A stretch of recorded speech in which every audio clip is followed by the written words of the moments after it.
Okay, so we're gonna take a look at the About Us page. So I'm gonna go ahead and just click on this so we can see it. We'll click on this as a preview.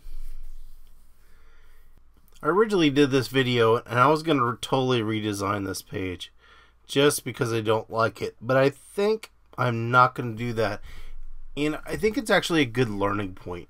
So this is kind of a fancy page, right? We've got this nice photo of this woman taking, and it's got About Us. The issue with this page is it's difficult to read. So whenever you have white text, especially on a textured kind of grayish background, it's just difficult to read. So my idea was to turn the text black and just kind of do a simple page, but that was kind of boring. So, you know, the idea of these videos is to sort of have this theme and then work within the theme that you get. Obviously, the better theme you're going to get, the more you're going to be able to change it, and probably the better just the basic setup of it is. I thought about it, and I think we're going to stick with this. We're just going to change it. So the text here we have is just some lorem ipsum, and it's just supposed to, you know, look like text. So I don't really care what it says about. It's an about page for a fake website, and we're good with this. And you can write something nice here, and you can have, you know, social media icons, whatever you want. We have the social media icons here, but I think maybe even adding social media icons down here would be a good idea. So what we're going to do is we're going to go in here and edit this page and change it. Kind of go over the process of what I was doing, what I was looking at. So when you have templates, you can change the template to the page and it will make it look different. So I'll just go to the contact template. I'm going to update this, and then we're going to preview that. I just want you to see how the template changes the way it looks.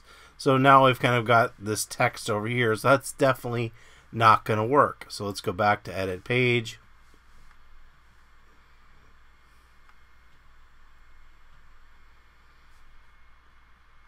We'll scroll down and we will go to the default template, and I'm going to hit update and then preview this page, and we'll see how it looks with this template. Now this is better. Got the picture here and we can read it, and this is simpler. I think this is something that would work, but it's kind of got this blog sidebar on the side of this image. Now I could go in here and change this stuff in the code, but we're not going to spend the time doing that. I don't want to be doing any code in these videos. Kind of work with what we have. So what I think I'm going to do is I'm going to change the image, and I'll tell you what I did. And it's also going to bring up some other issues that you run into when doing websites. So we're going to go back and we're going to change the default template back to About Us, which is exactly what we want. And we're going to replace this image. Now I grabbed this image here, it was in color, and then I switched it over to black and white. Make sure you fill out this information, but I'm not going to do it right now. And I'm going to hit select. What I did with this image over here is I kind of blacked out most of this information or area of the image. And the reason I did that, obviously black on white is going to be much easier to read than kind of a white on a gray. It's just simply going to eat. And then we have kind of this dramatic light and strong portrait. So I think that's, is it going to be perfect? No, but is it going to be more readable than it originally was? And I think yes. So we're going to keep this image. Now one thing that I can tell you, when you are sizing images for a website, finding out obviously the pixel size is going to be important, because there's no sense having a really large file, a 2000 pixel file, when you're only going to be using 1000 pixels, because it's a whole lot more data and information that you have to load when someone looks at your website. There's also a plugin that I use. It's a separate program, but it also works in Lightroom and Photoshop, and it's called JPeg Mini. JPeg Mini is a pretty cool little program. I think it's on the high side. I think it's about $150. It's expensive for what it is. But it's usually a couple times a year. It goes on sale for 50% off. I think that's when I bought it.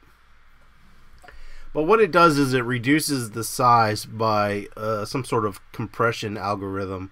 And it really reduces the size but keeps the image quality. If you were to just go into a regular JPEG and reduce the compression down to like 5 or 6, your image would not be very good. But this kind of has a really high image quality, but somehow they get really low file sizes. So I'm going to kind of pop in here and kind of show you the program on Photoshop. But I think that's a great addition when you have a lot of images. So a photo site, and if you were to do search on like WooRank or something, the first thing it's going to tell you on a photographer site is you have too many damn images and not enough text. They want to see text but not as many images, but they don't realize, hey, I'm a photographer. Obviously the goal here is to promote the photography, not my writing style. So that JPEG Mini, by reducing the size, is really going to help speed up things, especially if you have a lot of images on your website. We're inside Photoshop. You can also run JPEG Mini in Lightroom or a standalone program. So to access it, if it's not available, you would go to Window, Extensions, JPEG Mini. And all you have to do to export is basically hit Export and then save that image.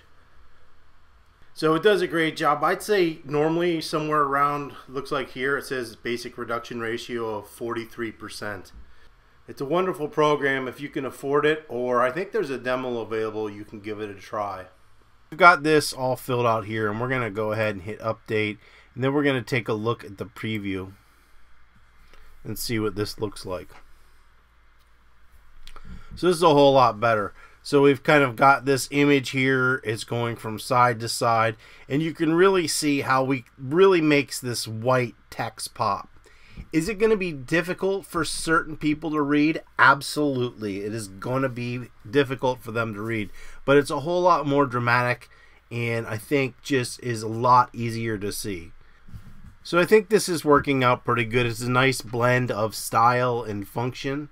Now we can obviously go in here to edit and change this text around to make it a little bit more readable by either enlarging the font. So we could easily come in here and enlarge the font or make it bold or do some things that's just going to make it easier to read. So hopefully that's been helpful. If you have any comments or questions, you can leave those below, and I'll see you next time when we take a look at some more pages on our Learn WordPress site.